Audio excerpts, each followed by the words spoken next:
Praise the lord. ఈ రోజు సామెత నేర్చుకుందామా? సామెతల గ్రంథం 21వ అధ్యాయం 1వ వచనం. యెహోవా చేతిలో రాజు హృదయము నీటి కాలువల వలె ఉన్నది, ఆయన తన చిత్త వృత్తి చొప్పున దాన్ని త్రిప్పును. దీని అర్థం ఏంటంటే ప్రతి ఒక్కరి హృదయాలు దేవుని స్వాధీనంలో ఉన్నాయని అర్థం. రాజు హృదయము దేవుని చేతిలో నీటి కాలువల వలె ఉందంట. నీటి కాలువ చూడండి, పల్లానికి అది వెళ్ళేటప్పుడు దానికి అనుకూలమైనటువంటి దారిని తీసుకుని ప్రవహిస్తూ ఉంటుంది. ఒకవేళ దానికి ఏదైనా అడ్డొచ్చినా ఎత్తొచ్చినా మరలా ప్రక్క దారి తీసుకుని అది వెళ్తూ ఉంటుంది. దాని ప్రవాహం, దాని దారిని అది త్రిప్పుకోగలుగుతుంది. అలానే దేవుడు హృదయాలను త్రిప్పగలడు అని దీని అర్థం. చాలా సందర్భాల్లో బైబిల్ గ్రంథంలో తన బిడ్డల కోసం దేవుడు రాజుల హృదయాలు కూడా త్రిప్పాడు.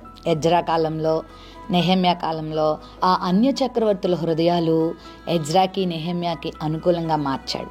అంటే హృదయాలు ఆయన చేతిలో ఉన్నాయి. మనం ప్రార్థించినప్పుడు, మనం దేవుని మీద ఆధారపడినప్పుడు రాజుల హృదయాలు కూడా మారతాయి అని దాని అర్థం.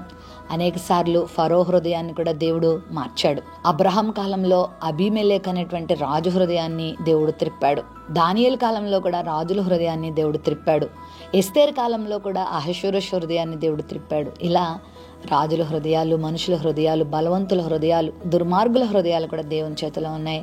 నువ్వు కనిపెట్టి ప్రార్థన చేస్తే, ఎదురు చూస్తే దేవునికి అసాధ్యమైంది ఏదీ లేదు. నీ హృదయం కూడా ఆయన చేతిలో ఉంది.